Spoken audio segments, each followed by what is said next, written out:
अस्सलाम वालेकुम व्यूअर्स, मैं हूं आपके साथ आपका मेज़बान इम्तियाज़ शेख। नाज़रीन इकराम, महकमा बहबूद आबादी 11 जुलाई के हवाले से आज एक सेमिनार करवाने जा रहा है, एक मीटिंग करवाने जा रहा है, जिसमें फील्ड स्टाफ की फैमिलीज़, फील्ड स्टाफ के तमाम लोग आज के प्रोग्राम में शरीक होंगे।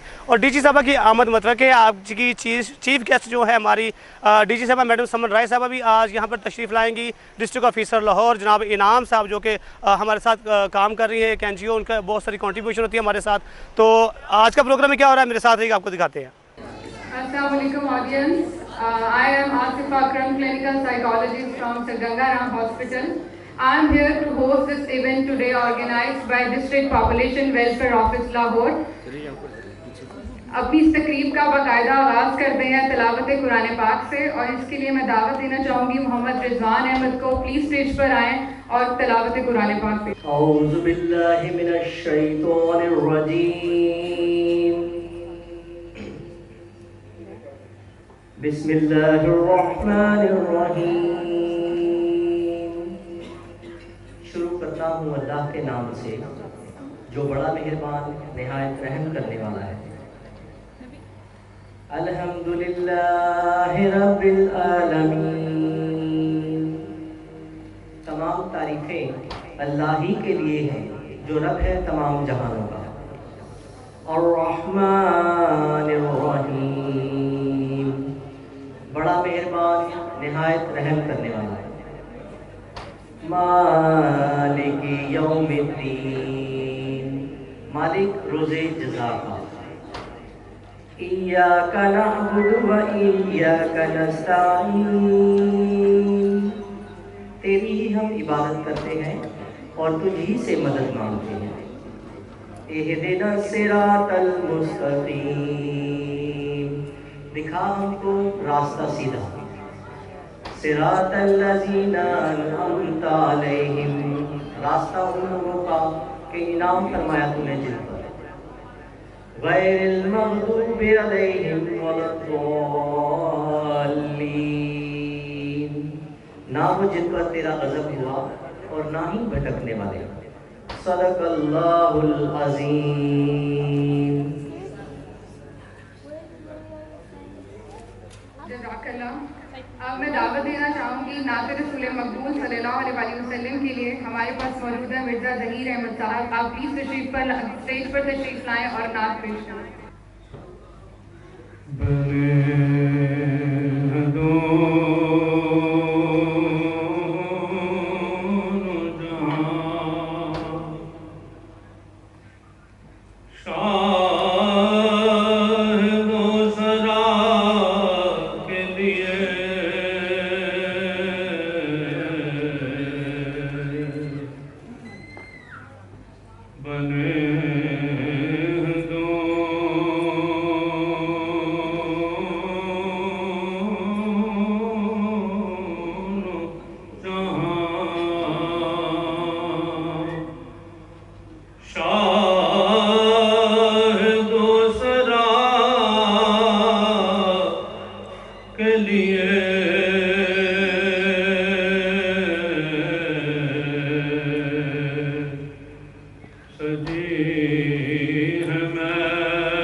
रहा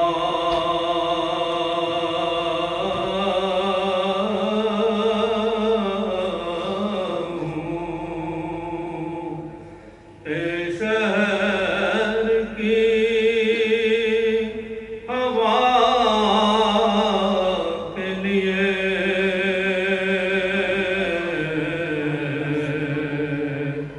तड़प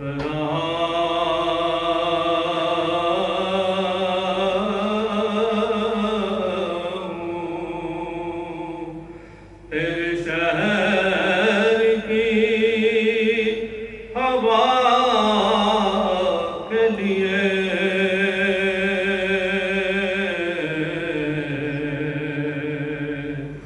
बने दोनों जहां मेरे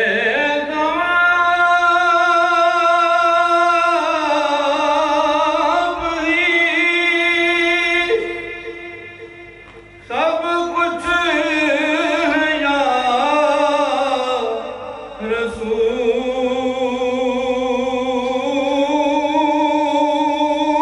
अल्लाह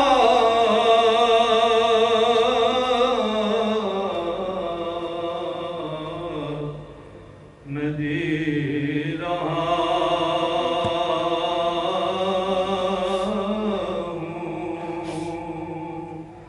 ज़माने में आप ही के लिए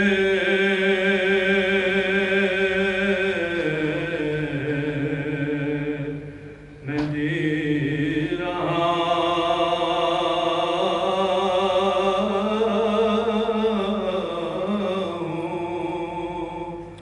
ज़माने में आप ही के लिए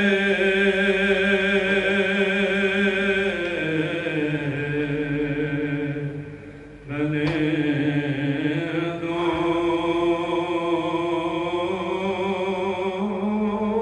दोनों जहां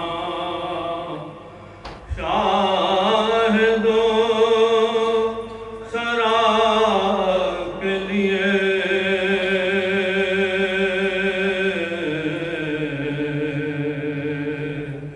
सजी है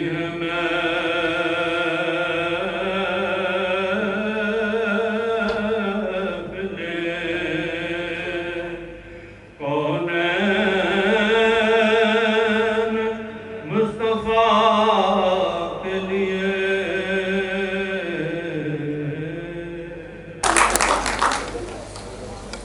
I don't mind. Thanks for watching, guys.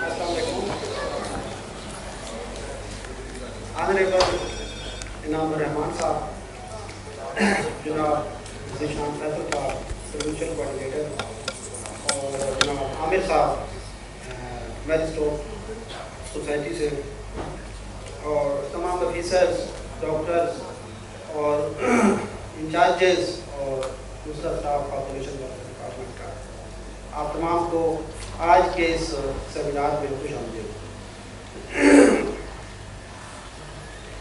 मैं सबसे पहले पॉपुलेशन वेलफेयर डिपार्टमेंट के एम्प्लॉइज़ को अप्रिशिएट करता हूँ। इन्होंने पिछले साल बहुत मेहनत से काम किया और मुझे उम्मीद है कि अगले साल भी वो इससे ज़्यादा मेहनत से काम करके महकमे का नाम रोशन करेंगे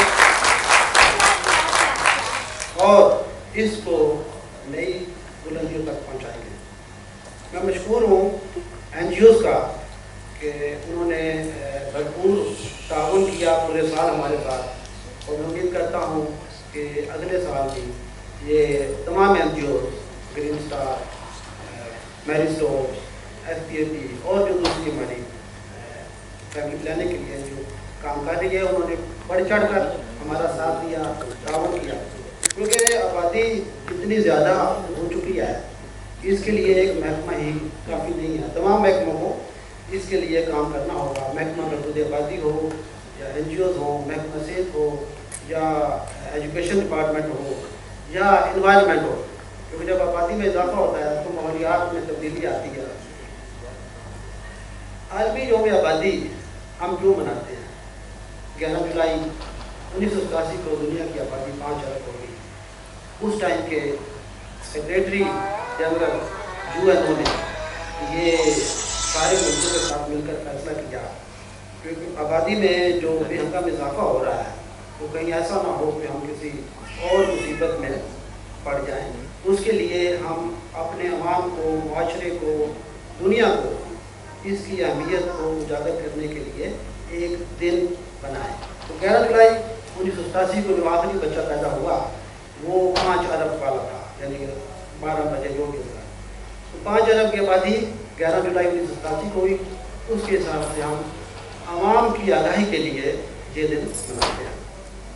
दुनिया की आबादी 108 अरब हो गई है। आप हैरान होंगे 108 अरब क्यों हो गई है? 8 अरब तो हम हैं ना जो लाइव हैं, 100 अरब फौत हो चुके हैं। जब से जो दुनिया बनी है आज तक 108 अरब अफराद इस दुनिया में आ चुके हैं, और जो अब मौजूदा आबादी है वो टोटल आबादी का 6.5% है।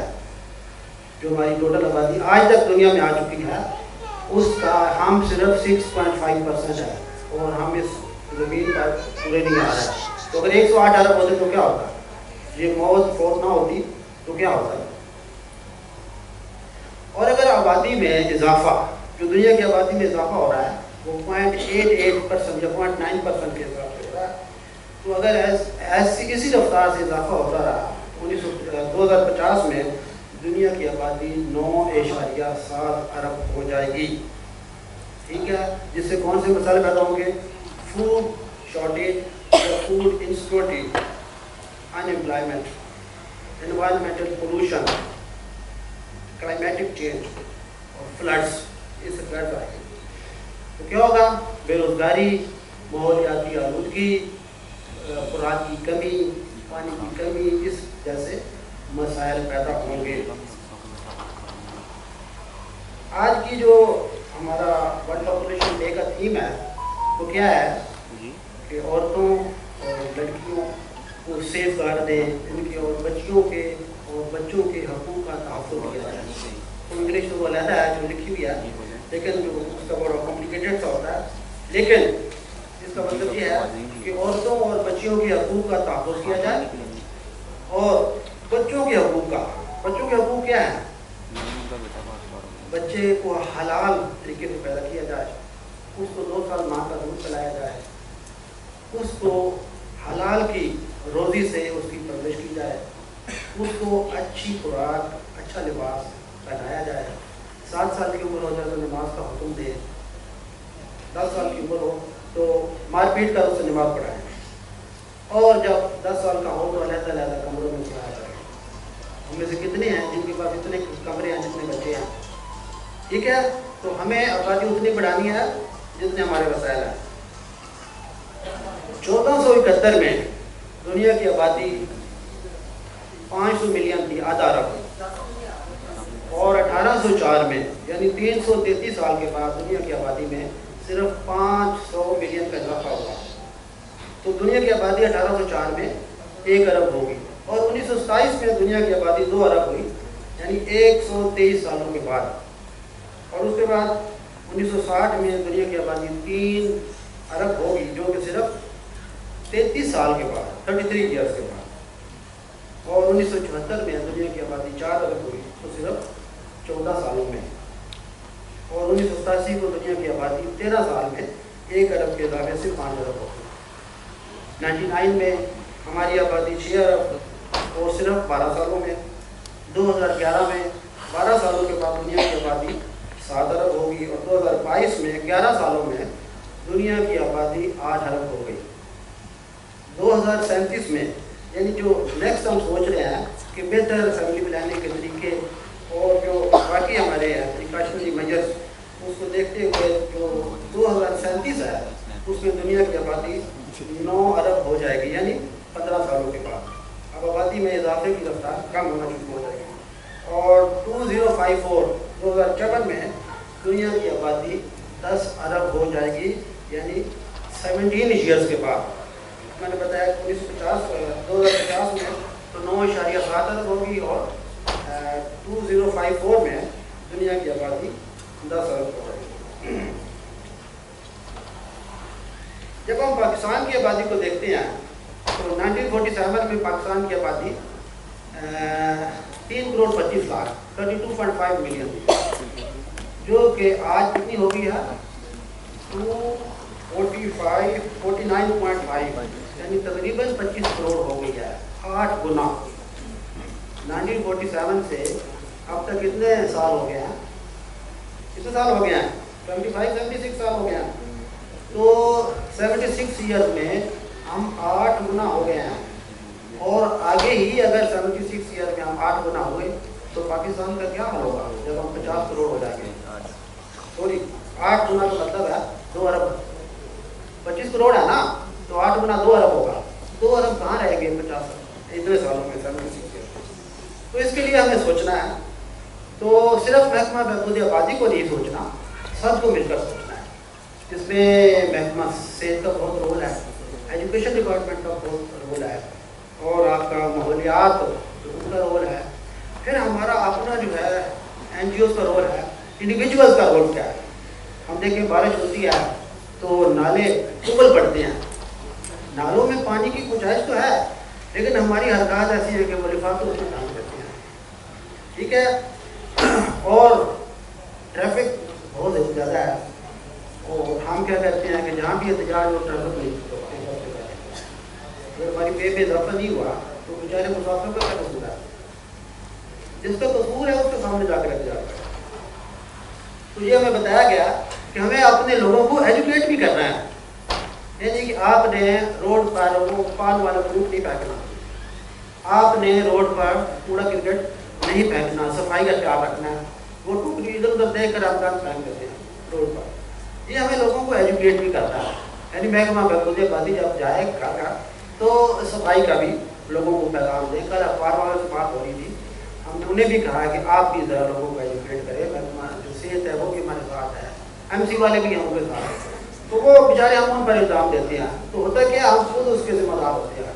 रोड पानी क्यों बंद होता है, हम शॉपर जो है ना कूड़े वाले वो उस पर फेंक देते हैं, तो इसका आपने ख्याल करना है।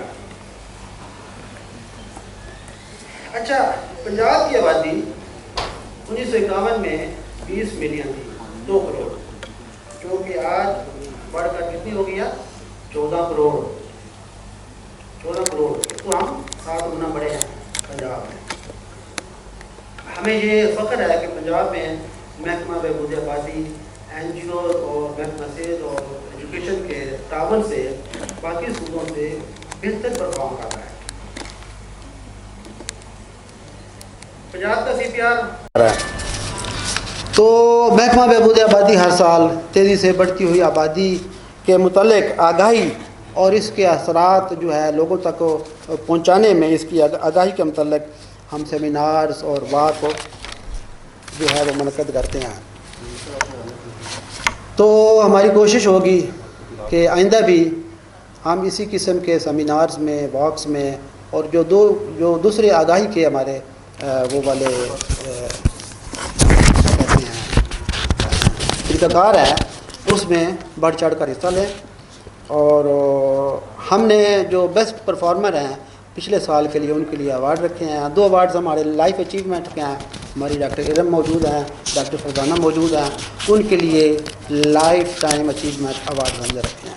बाकी हमारी डॉक्टर्स, MSU की doctors, FWW male, FW female, officers, doctor, staff जो भी है, सब के लिए हमने कोशिश की है कि इंसाफ होता हुआ दिखाई दे। इंसाफ तो बड़ा मुश्किल होता है, तो हमने कोशिश की है कि हर एक को 3-3 हर एक में से 3-3 लोगों को हमने अवार्ड देंगे इंशाल्लाह। मैडम DG थोड़ी देर में आती हैं तो फिर उनके हाथ से आपको अवार्ड मिलेंगे। तो मैं एक बार फिर आप लोगों के आने का कि इतने हॉट वेदर में आप आए, और इनाम साहब का, ज़ीशान फैसल साहब का, आमिर साहब का, अपने ऑफिसर का और डॉक्टर्स का और स्टाफ का शुक्रिया अदा करता हूँ कि आपका काम जो है वो आप यहाँ पे आए और हमारे सेमिनार को रौनक बख्शी। आपका काम जो है बाकी महकमों से मुश्किल है, मुख्तलिफ है। हमारा काम दिखाई नहीं देता, तो दिमाग में जो तब्दीली आती है वो नहीं दिखाई देती, ठीक है ना, कि लोगों को कितनों के दिमाग बदल गया। हम क्वांटिटी के साथ साथ क्वालिटी पर भी जोर दें। हमारी FP जो सर्विसेज हैं उसकी क्वालिटी बेहतर होनी चाहिए, हमारा फॉलो अप बेहतर होना चाहिए। ठीक है, जो क्लाइंट एक बार आए वो बार बार आए, ठीक है ना। बाज़ार में हज़ारों करियाने की दुकानें होती हैं, लेकिन एक दो दुकानें जो हैं वो बेहतर परफॉर्म कर रही होती हैं। शायद उसका अखलाक अच्छा होगा, शायद उसकी जो क्वालिटी ऑफ सर्विसेज है वो बेहतर होगी, शायद उसकी कमोडिटीज़ बेहतर होंगी, शायद वो ईमानदार होगा, जो भी बहरहाल है। तो मुझे उम्मीद है कि आइंदा भी आप मेहनत से काम करेंगे, और मेरी दुआ है कि अल्लाह ताला आप लोगों की ज़िंदगी लंबी करे, और आप लोगों के बच्चों की और आपके जो फैमिलीज़ है उसकी जो फलाह बहबूद है, उसके लिए हम जहाँ तक कोशिश है, जहाँ तक मुमकिन हो, तो हम आपके साथ हैं। पाकिस्तान जिंदाबाद।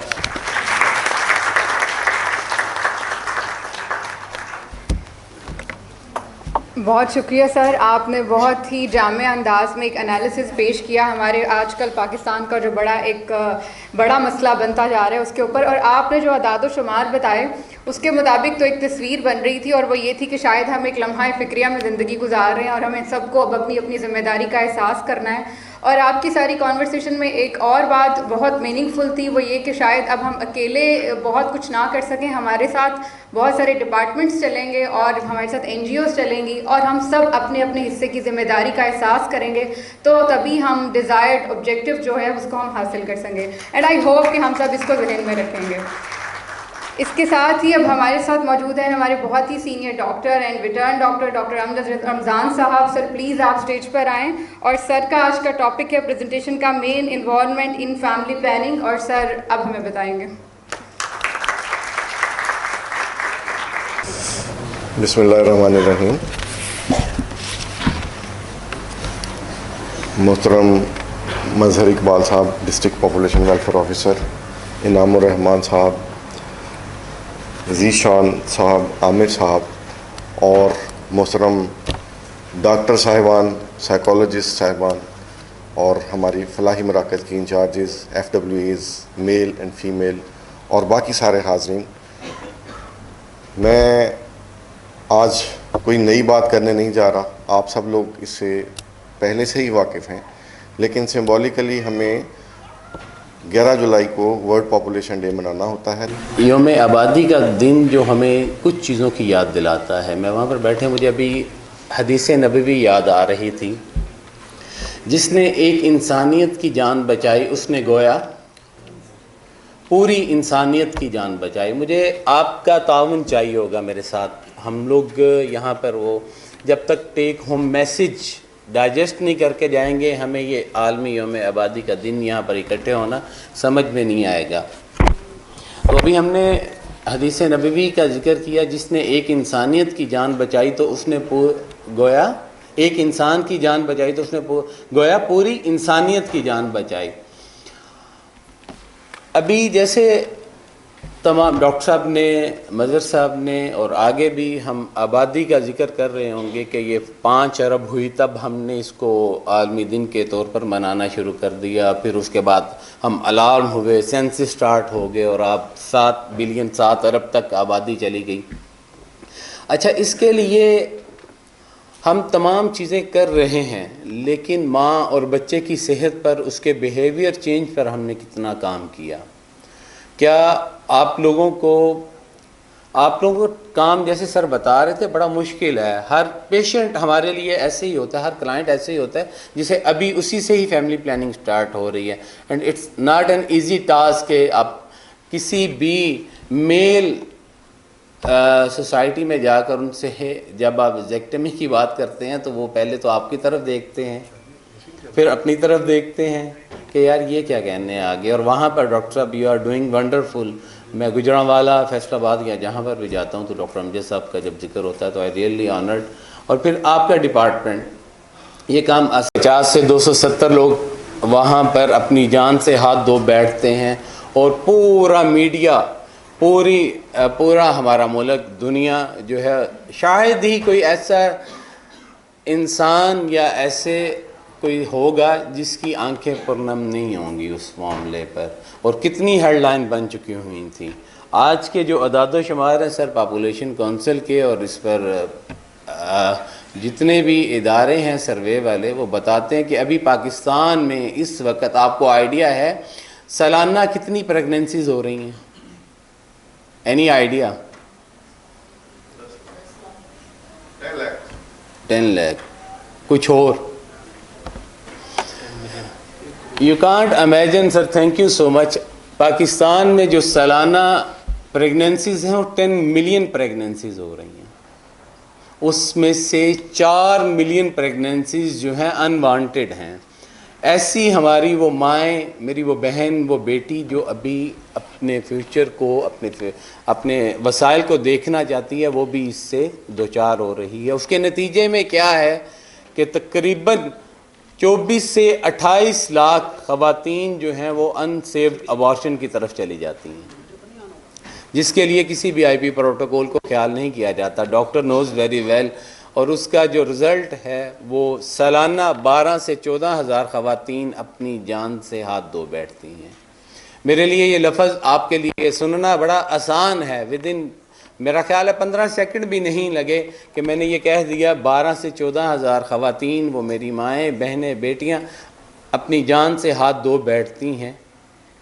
और ये महाना की जो तादाद है 1200 से 1400 ख़वातीन की है। तो आप अंदाज़ा करिए, मैं आपको वापस वहाँ पर मारगला की पहाड़ियों पर लेके चलता हूँ कि वो 5 तैयारे, 5 एयरबसेस जो हैं हर महीने क्रैश हो रही हैं और कोई मीडिया पर ख़बर नहीं है। मैं कुछ अरसा कबल की बात है, मैं अपने इलाके में करियाने की शॉप पर खड़ा हुआ तो मैंने एक साहब को देखा, बड़े एजड से नज़र आ रहे हैं, बाल बिल्कुल सफ़ेद हैं। अचानक गौर से पता चला तो ये हमारे पुराने दोस्त हैं, हमारे क्लास फेलो हैं। जब उनसे पता किया गया कि यार क्या ये इतनी चेंज, और वो भी 2 से 4 साल के अरसा के अंदर, तो उनकी जो पहली बात थी वो अभी तक दिल पर, अब यकीन मानिए ऐसी ज़रब लगाती है कि कहने लगे कि यार मेरी दुआ है काश उस वक़्त मेरी मिसेज़ ना जाती, मैं चला जाता। 3 बच्चों, 2 बेटियां और 1 बेटे की परवरिश वो कर रहे थे। कहते मैंने सब कुछ छोड़ दिया, अब उनकी परवरिश कर रहा हूँ, पता नहीं दूसरी आने वाली इसका ख्याल रख पाए या ना कर पाए। क्या नतीजा हुआ कि यार वो अनवांटेड प्रेगनेंसी थी और हम लोग बस वो अबॉर्शन में थे और उस तरह वो दुनिया से चली गई।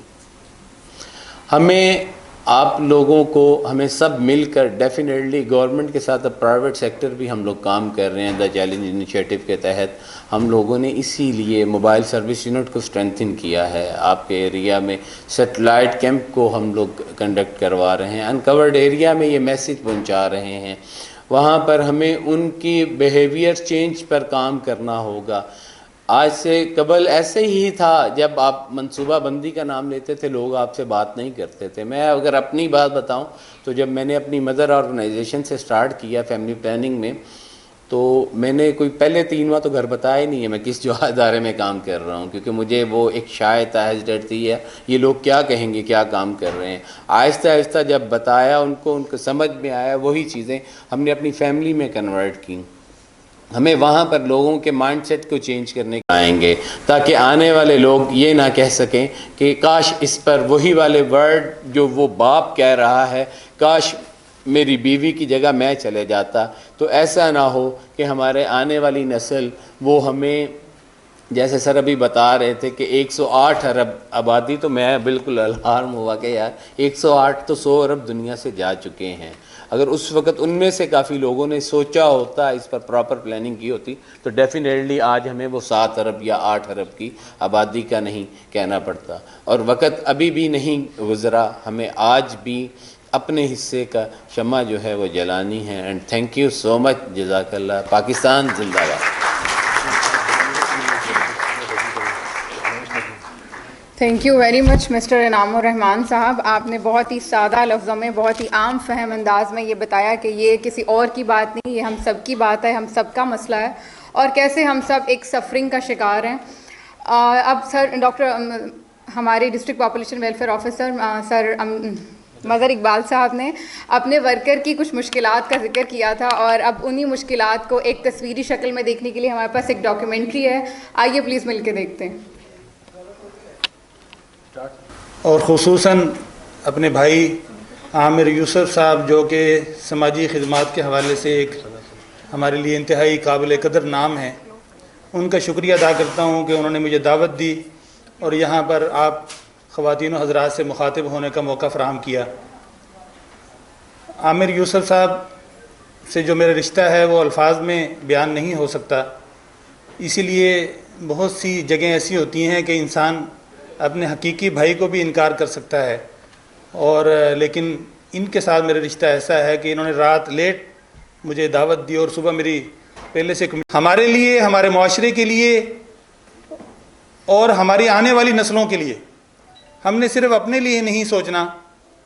और इंसान बहुत कोशिश करता है और बहुत मेहनत करता है, वो चाहता है कि मेरी ज़िंदगी अच्छी हो, मेरी फैमिली की ज़िंदगी अच्छी हो, और मैं अगर दुनिया से चला भी जाऊं तो अपनी फैमिली को, अपनी औलाद को और अपनी आने वाली नस्ल को एक बेहतरीन मुस्तकबिल देकर जाऊं। तो क्या हम ये चाहते हैं और हमारी ख्वाहिश है और हकीकत इसके मुताबिक है या नहीं? तो इस हवाले से मुझे ज़्यादा आदाद व शुमार का और जो स्टैटिस्टिक्स हैं उनका मुझे ज़्यादा इल्म नहीं है, लेकिन चूँकि हालात पर नज़र होती है और मैं ये जानता हूँ कि इस वक्त इस खिते के अंदर, दुनिया के जिस खिते में हम रहते हैं, जहाँ हमारा घर है पाकिस्तान, हमारे घर जो मुश्तरका घर है, हम सब एक फैमिली हैं और इस घर के अंदर हम रहते हैं और अपने आप को महफूज और अपना मुल्क समझते हैं। सबसे ज़्यादा खिते के अंदर आबादी पाकिस्तान के अंदर बढ़ रही है और बाज़ का अदाद व शुमार के अंदर हम ये फ़ख्र करते हैं कि पाकिस्तान इस पोजीशन पर है, सबसे आगे है या टॉप 10 में है। जैसे खेल हैं, ये मुख्तलिफ मुकाबले होते हैं, मुख्तलिफ हमारे प्रोफेशनल्स, उनकी खिदमात होती हैं, उनकी ग्रेडिंग होती है, तो हम प्राउड फील करते हैं, उनको सेलिब्रेट करते हैं। लेकिन ये ऐसी चीज़ है कि जिसके अंदर, दुनिया के अंदर हम इस वक्त ग़ालिबन 5वां बड़ा मुल्क हैं। तो ये एक एतबार से हम ये देखें कि 5वें नंबर पर है हमारा नाम, तो क्या इस पर गौर करें कि ये फ़ख्र की बात है? ज़रूर हमारी टॉप पोजीशन होनी चाहिए हर मैदान के अंदर। तो दुनिया के अंदर आबादी के एतबार से हम 5वें नंबर पर हैं, लेकिन जो इंसानी वसाइल हैं, इतनी बड़ी आबादी है, उसको जो मेहनत करनी चाहिए और उस बड़ी 5वीं आबादी को दुनिया की नंबर 1 पावर होना चाहिए। इतनी बड़ी आबादी के साथ दुनिया के अंदर तरक्की की रफ्तार भी हमारी सबसे ज़्यादा होनी चाहिए, या कम अज़ कम पहले नंबर पर ना हो तो 5वें नंबर पर हो, चले 10वें नंबर पर हो या 15वें या 20वें नंबर पर हो। वहाँ पर तो हम दुनिया के आखिरी मुल्कों के अंदर जो इंतहाई पसमानदा है उनके अंदर हम खड़े नज़र आते हैं। तो फिर ये हमारे लिए फ़ख्र की बात नहीं, लेकिन उनसे भी हम जाकर मांगते हैं और उनका शुक्रिया अदा करते हैं कि आपने इतने हमें पैसे दे दिए, और उनकी भी मिन्नतें करते हैं। होना ये चाहिए था कि उन छोटे जो तीसरा कि ये जो हम काम कर रहे हैं क्या ये सही भी है कि नहीं सही है। मैं अक्सर दोस्तों से कहता हूँ कि यार इस मुल्क में तो अभी पोलियो के कतरे हलाल नहीं हुए, कॉन्डम कहाँ हलाल होगा, प्रॉपर्टी कहाँ हलाल होगी। अभी तो हम हराम और हलाल के चक्कर से, हम रिस्क आता है, पैसे आते हैं, उसको हराम हलाल नहीं पूछते कि भाई ये हराम का पैसा है या हलाल का है। ये पूछते हैं कि ये जो अमल है ये हलाल का है या हराम का अमल होगा, ये सही होगा या गलत होगा, कॉन्डम हलाल है या हराम है। अभी तो हम इसी बहस में उलझे हुए हैं, 2023 में जी रहे हैं, मीडिया की ज़िंदगी में जी रहे हैं। लेकिन मैं फिर ये कहता हूँ उन्हीं दोस्तों से कि इस मसले को, आबादी के बढ़ते हुए मसले को समाजी आंख से देखें, मजहबी आंख से ना देखें। ये एक समाजी मसला है, एक मजहबी मसला नहीं है। ये मेरे बच्चे को रिस्क मिलना चाहिए, मेरे बच्चे को ट्रांसपोर्ट मिलनी चाहिए, साफ़ फ़िज़ा मिलनी चाहिए, सेहत की सहूलियात मिलनी चाहिए, हाउसिंग मिलनी चाहिए, कपड़ा, रोटी, मकान सब मिलना चाहिए। एक समाजी मसला है। तो आप इसको बुराए करम समाजी आँख से देखिए और इसके समाजी मौजू के तौर पर देखेंगे तो आपकी ज़िंदगी आसान हो जाएगी, हमें समझना और समझाना आसान हो जाएगा। बहुत लोग, बहुत ख़वातीन मैं उनसे मिलता हूँ जाके ज़िंदगी में। अभी मैं फैसलाबाद में था, पिछले दिनों एक खातून से मिला, 7 बच्चे, दिन में से 3 माजूर और 4 छोटे बच्चे उनके, और 1 मर्द कमाने वाला। मैंने उससे कहा कि यार तुम्हारी जो बीवी है ये कुछ काम आता है इसको? वो कहता है हाँ सिलाई कढ़ाई आती है। तो मैंने कहा इसको भेजो, अपनी कम्युनिटी में इंट्रोड्यूस करो ताकि कम से कम ये भी थोड़ा साथ में कमाए। तो आप दोनों मिलकर अपने बच्चों की ज़िंदगी अच्छी गुजारो। कहते हैं मैं गैरतमंद आदमी हूँ और गैरत के डर से अपनी बीवी को ये काम नहीं करने दूंगा। तो मैंने पूछा भाई इसमें क्या गैरत का मसला है? कहते हैं गरीब की जो बेगम होती है ना, उस पर सबकी नज़र होती है। असासे तो उस वक्त कितने होंगे जब हम इससे डबल हो जाएंगे, शायद माइनस में जाएंगे। तो अल्लाह ताला हम सबको इस बात पर थैंक यू वेरी मच। मैं स्टेज आपको। कल एक इतना फिनोमिनल दिन था, पूरे पंजाब में तकरीबन हर ज़िले में बहुत अच्छी एक्टिविटीज़ हुई और उसमें भरपूर पार्टिसिपेशन थी। और उधर की जो लोकल एडमिनिस्ट्रेशन के जो हाई अप्स थे उन्होंने वहाँ के इवेंट्स में पार्टिसिपेट किया। मुझे ये लगता है कि it is just a matter of reaching across people. तो हर कोई आपकी हेल्प करता है साथ साथ। तो जितना बाकी ज़िलों में लोग पहले कहते थे कि जी वहाँ के हाई अप्स इतना इंटरेस्ट नहीं लेते हैं, they all took interest, they participated, जिसने जिस तरह से भी अपना ऑर्गेनाइज़ किया हुआ था, लेकिन उसमें भरपूर पार्टिसिपेशन थी। और जैसे कल का जो हमारा इवेंट था, डिस्पाइट गर्मी एंड एवरीथिंग, फिर वो भी अल्लाह का शुक्र है कि बहुत अच्छा हो गया। अब मुझे जो समझ आती है, जो मैं वैसे शुरू दिन से ही कन्विंस है कि it is all a matter of communication. वो आप जितना कर लें अपने टास्क को, उतना ही आप अपने इस काम को ज़्यादा हाईलाइट कर सकते हैं। कल के ही हमारी सेरेमनी में there was a small video जो हमने अपने जो अभी भी ऑडियंस में बैठे हुए हैं, इन्होंने उसमें बात की कि कितना मुश्किल काम है घर घर जाना, कन्विंस करना। तो वो मुश्किलात सिर्फ थियरेटिकल नहीं थी, वो हम दिखा रहे थे कि बारिश का दिन है और किस तरह पानी है सड़कों पे और वो वॉक कर रहे हैं। तो आई थिंक वो इतना क्रेडिबल था। और इसी तरीके से आप सबका बहुत मुश्किल काम है, लेकिन उसको जब तक आप मुश्किलात को भी हाईलाइट नहीं करेंगे तो किसी को कैसे पता चलेगा कि आप कितने दिल से और कितनी मुश्किलात को ओवरकम करके अपना काम आप करें। तो आई एम सो हैप्पी कि एटलीस्ट डिपार्टमेंट में एक नया जज्बा नज़र आ रहा है कि कम्युनिकेशन पे एम्फेसिस हो रहा है। और जो बाकी एक्सटर्नल हमारे स्टेक होल्डर्स थे, उनका पॉपुलेशन के मतलब ये ख्याल था कि ये क्या करता है, क्योंकि वो फैमिली प्लानिंग चुपचाप हो रहा होता है। तो फैमिली प्लानिंग से रिलेटेड जितने मैसेजेस हैं, एक FSCs के ग्रुप में भी मैं हूँ, तो मैं उनको भी सब डॉक्टर्स को ये रिक्वेस्ट कर रही होती हूँ कि इतना नॉलेज है तो आप उस नॉलेज को पब्लिकली शेयर करें। और ज़ाहिर है एक सरकारी हम लोग हैं तो हम उसको अच्छे तहजीब से, और कोई ऐसी बात तो हम नहीं करेंगे कि जो मुआशरती तौर पे नाकाबिले कबूल हो। तो this is also the beauty of communication. और आप सबके जॉब डिस्क्रिप्शंस में मैंने सबको नोटिस किया, पढ़ा, कम्युनिकेशन मेंशन हुआ है, बल्कि पहली लाइन ही कम्युनिकेशन लिखी हुई होती है कि ये लोग कम्युनिकेट करेंगे। तो आई थिंक इस काम को आगे भी बढ़ाएं। कुछ आप में ज़्यादा अच्छे कम्युनिकेटर्स हैं और जो नहीं हैं वो मेरा ख्याल है और भी अच्छे होंगे, लेकिन सिर्फ हमें नहीं पता।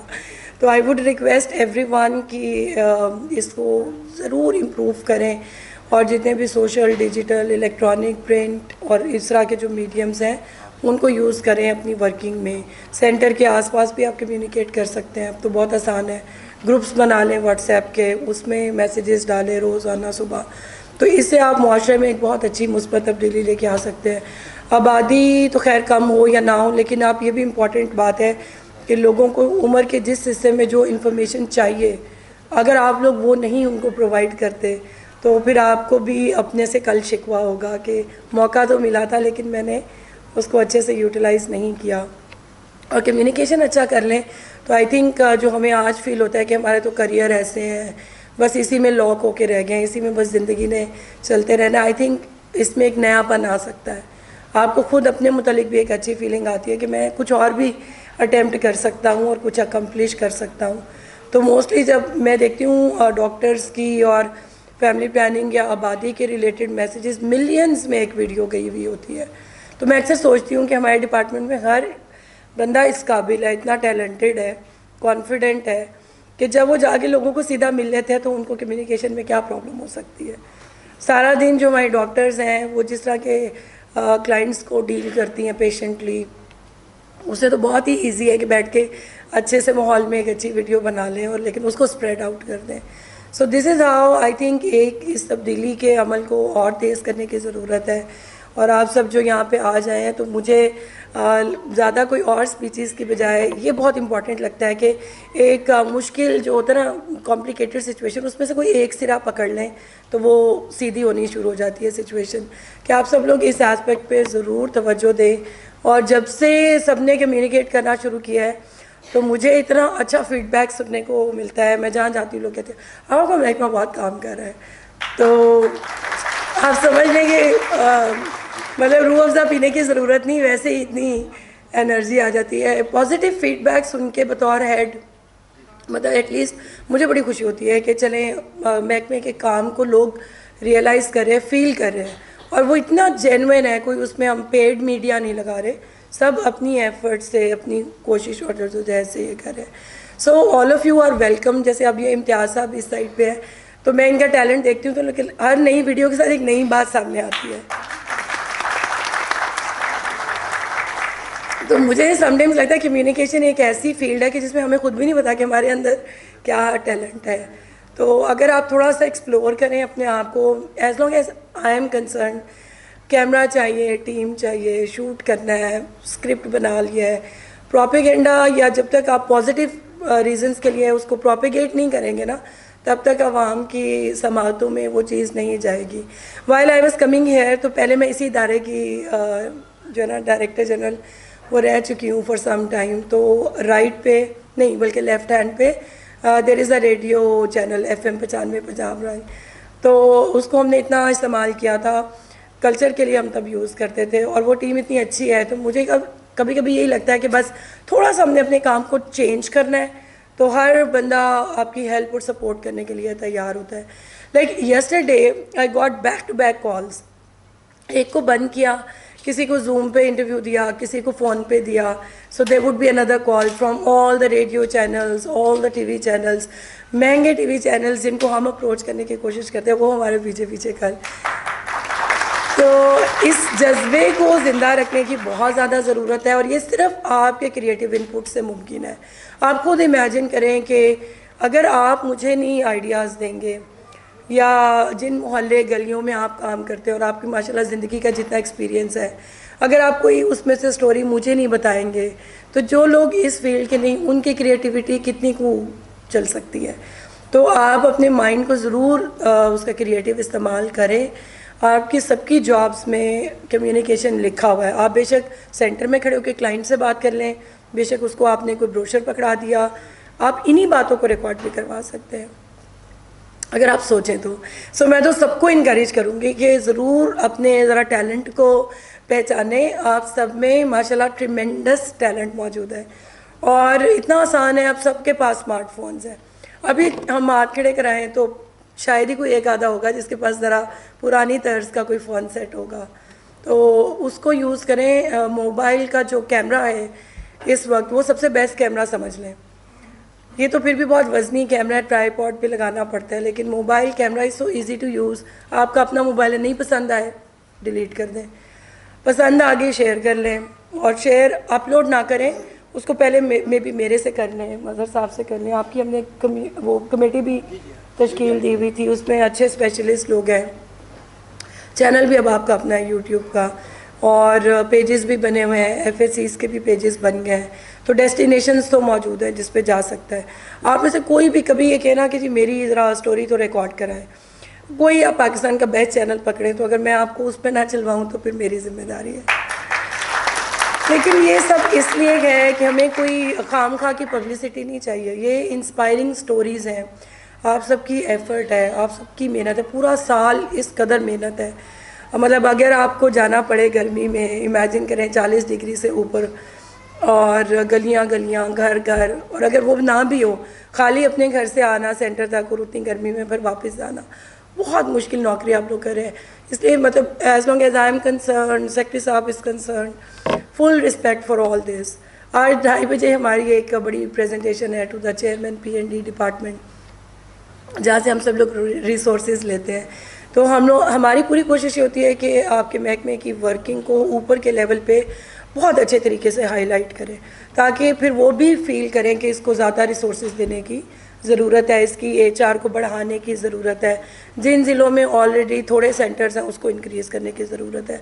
पर जब किसी को आपके काम की वो फीलिंग या विजिबिलिटी नहीं होती तो वो बड़े क्यूरियस होते हैं कि जी करते क्या है, क्योंकि उधर से तो वी ऑल अंडरस्टैंड कि आबादी बढ़ती जा रही है। सो आबादी बढ़ती भी जा रही हो, आप अपना काम फोकस होकर करें, अपनी पॉजिटिव एनर्जी को अपने काम पे लगाएं।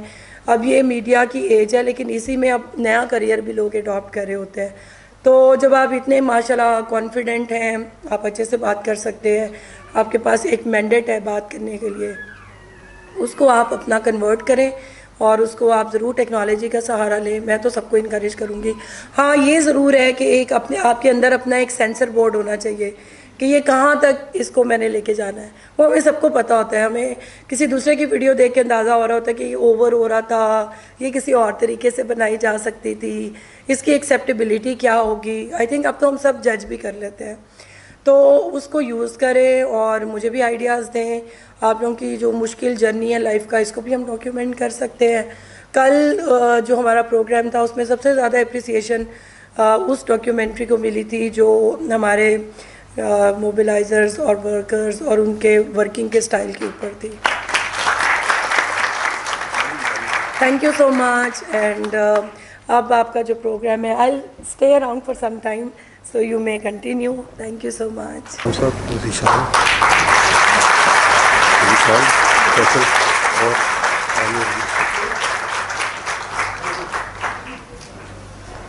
सिद्दीकी सर, बड़ी पार्टी भी जो है वो हमें चला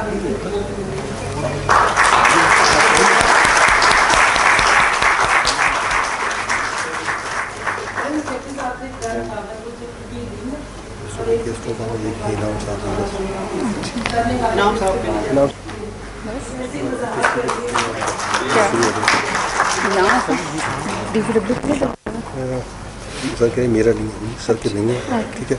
डीजी साहब ठीक है।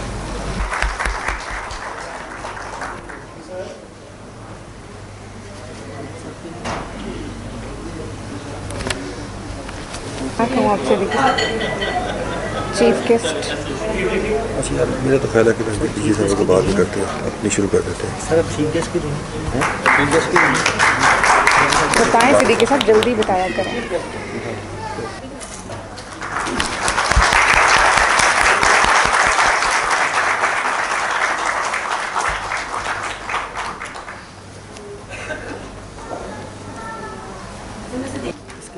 डॉक्टर किरण कासिम। डॉक्टर किरण कासिम की खिदमात के एतराफ़ में हम उन्हें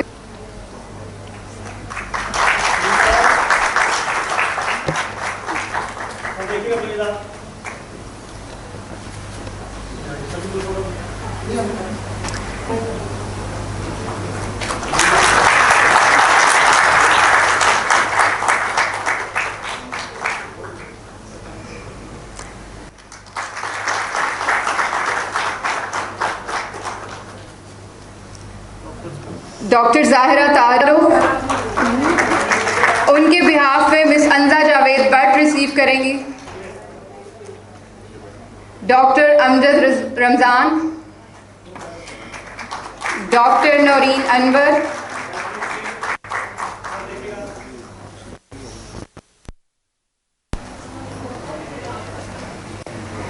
मैं मिस अंजा जावेद बट से रिक्वेस्ट करूंगी कि वो डॉक्टर नौरीन, चूँकि वो एब्सेंट हैं, तो आप प्लीज़ उनके बिहाफ पे भी सवेरे रिसीव करें।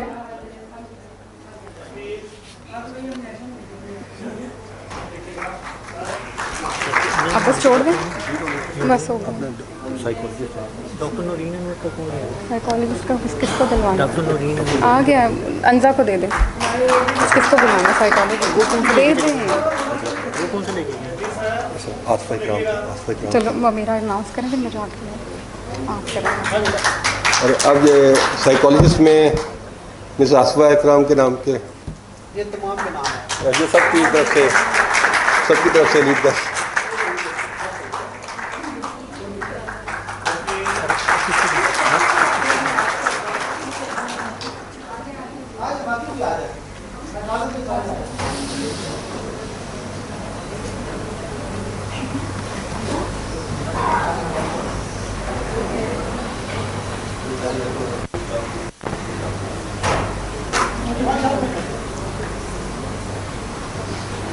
सर आप अनाउंस करते जाएंगे। सर तारीख नहीं है, उसका नाम है।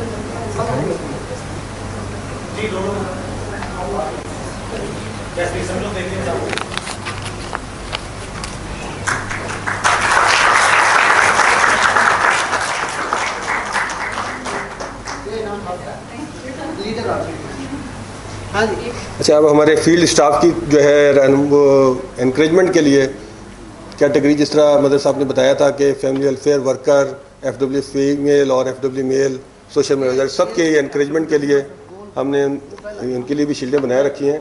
तो सबसे पहले बुशरा तहसीन साहबा, फैमिली वेलफेयर सेंटर का ना अरे ना बुशरा तहसीन हो गई, उसके बाद ही बोले फरजाना और ये कौन है? फरजाना सरवर, और उसके बाद है हाँ बोलते हैं, उसको पता है, बोलते रहें। नेक्स्ट है जी फरजाना सरवर साहिबा, फैमिली वेलफेयर सेंटर स्वामी नगर, वो भी आ जाए। तीसरा अनीला शाहीन साहिबा, चिल्ड्रन हॉस्पिटल।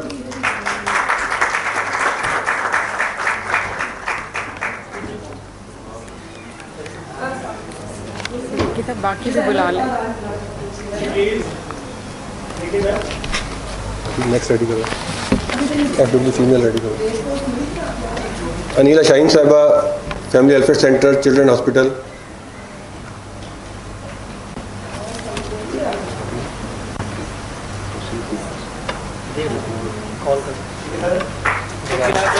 अच्छा, नेक्स्ट कैटेगरी में family welfare assistant female Tauseef Naaz साहिबा।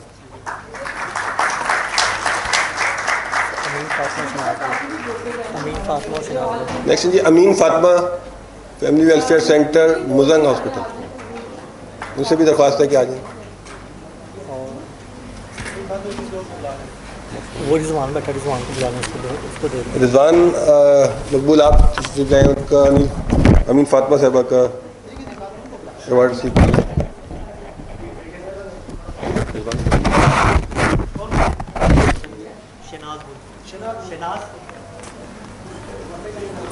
शनाज गुल साहिबा, नाम बुलाते हैं क्या? हमके तो पढ़ना नहीं है। ये क्या मोहम्मद शनाज गुल सर मेल इकट्ठे कर लेंगे। पीछे करें मोहम्मद कासिम, मोहम्मद रिजवान और मोहम्मद शाहिद। हाँ बस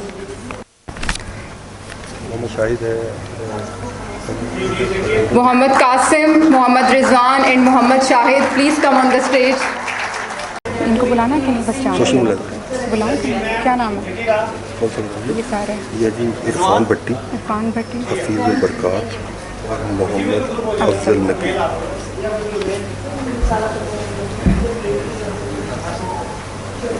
Muhammad Irfan Bhatti, Hafizul Barakat and Muhammad Afzal Shah, please come on the stage. Social mobilisers हैं ये हमारे डिपार्टमेंट के। और इसके बाद इनको बुलाना। ये कौन? नादिर अली, इनको बुलाना। अच्छा, गेस्ट ऑफ ऑनर की शीट वो निकालें, गेस्ट ऑफ ऑनर की शीट।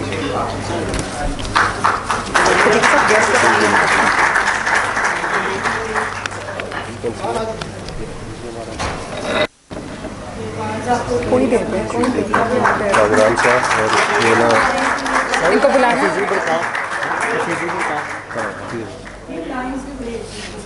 हफीजुल बरकात, हफीजुल बरकात साहब,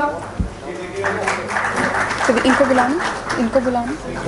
नादिर अली, नादिर अली, कामरान साहब और राना अदील साहब, सैयद काजमी साहब। So please come on the stage and receive your souvenir. Syed Sohail Shah भी है। सैयद सोहेल शाह, सैयद सोहेल शाह भी प्लीज स्टेज पर आए।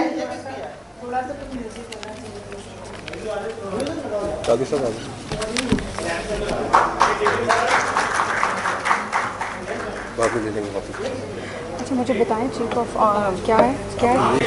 खैर उसको तो छोड़ें, जो चीफ गेस्ट की देनी है। हाँ, चीफ गेस्ट की मैडम क्या देना, क्या कहना है? ठीक है जी सर, मैडम समन राय चीफ गेस्ट के लिए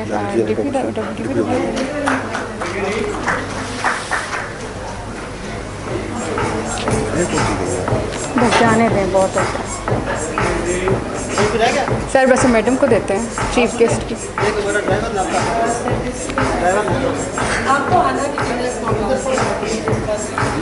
नाम बताएं आपके ड्राइवर और नाइफ का।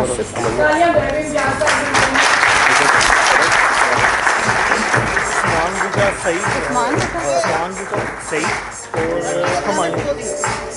Muhammad Usman Bhutta, Saeed and Humayun, please come on the stage. आप इतना ऑन स्पॉट करते हैं। मोहम्मद तारिक, ठीक है। ये कौन है? इनकी हो रही है? मोहम्मद तारिक के नाम है।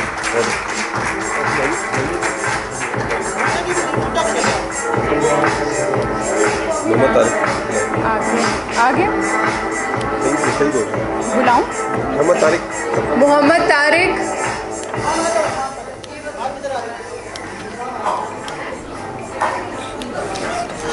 उस्मान भुट्टा। वो आ गया है बस। बोल दिया था? हाँ बोल दिया। सिद्दीकी साहब मुझे बताएं चीफ गेस्ट के लिए क्या कहना है? ऑनर क्या कह रहे थे आप? क्या in the honour of simple चीज़ है। को क्या कहना चाहेंगे? कुछ भी पकड़ा दें, कुछ भी पकड़ा दें। मोहम्मद तारिक है। चीफ गेस्ट ठीक है। ठीक है, ठीक। ले आए चीफ गेस्ट वाला, ले आए आप, मैंने पार्क कराऊंगा।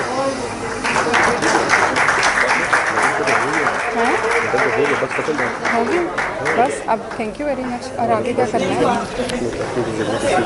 आगे क्या करना है? एक्टिविटी को चलाना है या ख़त्म करना है? सर हो गया। शुक्रिया अदा करो। क्लोजिंग रिमार्क्स के लिए आपको बुलाने लगे सिद्दीकी साहब। Department,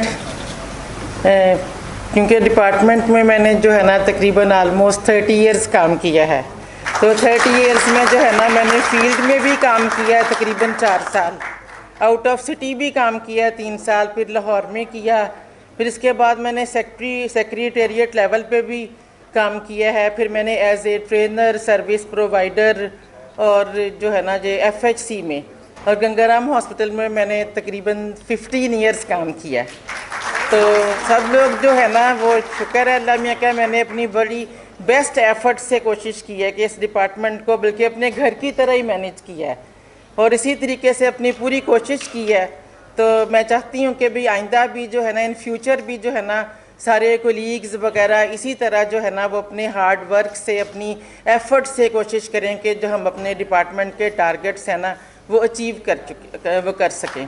thank you very much. आप लोगों ने मुझे इतनी वो इज़्ज़त दी, मैडम ने जो है वो शील्ड और DPWO ने, तो थैंक यू वेरी मच सब लोगों का।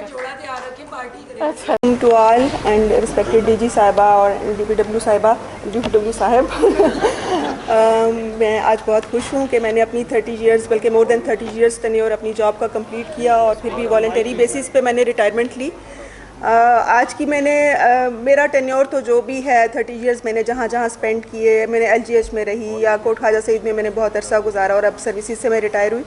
लेकिन मैं जो ख़ास तौर पे बात करना चाहूँगी वो आज की स्पीच के हवाले से करना चाहूँगी। मैंने सब लोगों की स्पीच जो भी स्टेज पे बैठे हैं सुनी, बड़ी अच्छी फिगर्स, कैलकुलेटेड स्टैटिस्टिक्स सब ने प्रेजेंट किए। लेकिन एक बात मैं ये कहूँगी कि मैंने अपनी पूरी 30 इयर्स की लाइफ में जो स्पीच यहाँ पे स्कॉलर, रिलीजियस स्कॉलर हाफिज़ नुमान साहब आए थे, जो व्यूज़ मैंने आज सुने हैं ना वो मैंने पहले कभी नहीं सुने। तो आई विश के वो इधर होते और 30 इयर्स पहले अगर ये लोग इस तरह के व्यूज़ देते तो शायद आज हम वहाँ ना खड़े होते जहाँ पर हम आज खड़े हैं। तो इस तरह के स्कॉलर्स को ज़रूर हमें अप्रिशिएट करना चाहिए, उनको बुलाना भी चाहिए और उनकी जो व्यूज़ हैं उनको हमें सुनना चाहिए और उसको प्रोपेगेट भी करना चाहिए। Thank you very much.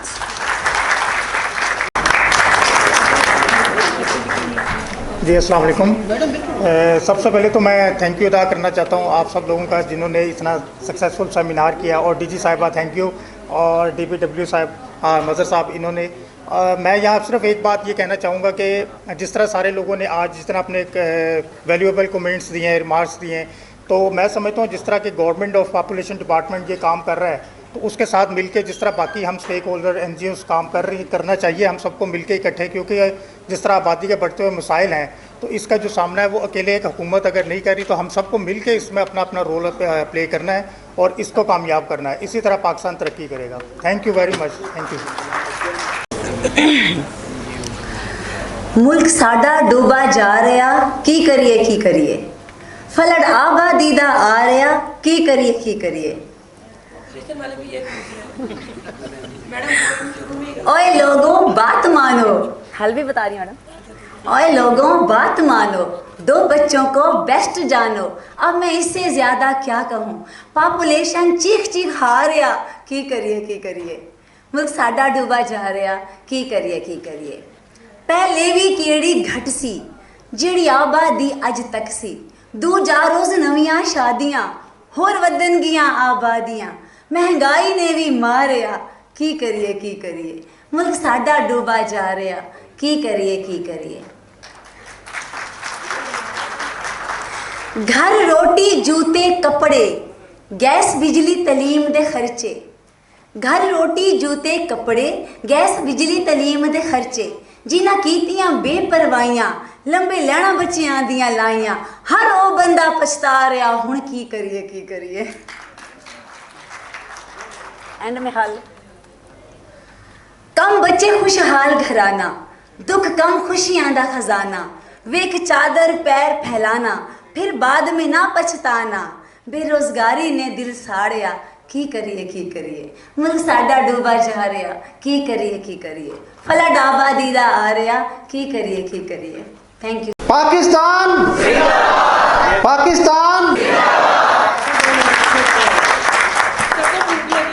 Viewers, आपने देखा कि आज का ये जो प्रोग्राम था डिस्ट्रिक्ट ऑफिस लाहौर पॉपुलेशन की जानिब से ये पिलाक में हुआ। यहाँ पर डीजी साहबा भी थी और बहुत सारा अप्रिशिएट भी किया गया फील्ड स्टाफ को, जो कि अवार्ड दिए गए। डॉक्टर्स हजरात थे जो रिटायर हो चुके, उनको भी अप्रिशिएट किया गया। और इसके अलावा जो फील्ड स्टाफ यानी कि उसमें आप कह सकते हैं कि मेल फीमेल और चौकीदार और जितने भी हेल्पर, इनमें से 3 लोग जो सिलेक्ट किए गए और उनको शील्ड से नवाजा गया। तो व्यूअर्स, आपने देखा कि अभी यहाँ पे वॉक भी ख़त्म हो चुकी है और आज का प्रोग्राम बहुत अच्छा था, लेकिन उम्मीद रहेगी आपके फीडबैक की। अपनी फीडबैक ज़रूर दीजिएगा। आप हमें हमारे चैनल पर से कमेंट कर सकते हैं। अगर आपके माइंड में कोई ऐसा आइडिया हो कि हमें उस आइडिया पे अमल करना चाहिए तो वो भी आप हमें एडवाइस कर सकते हैं। इसी बात के साथ शहर लाहौर से इम्तियाज़ शेख को इजाज़त दीजिए। फिर मुलाकात होगी किसी नए प्रोग्राम में किसी नई जगह पे। अल्लाह हाफिज़।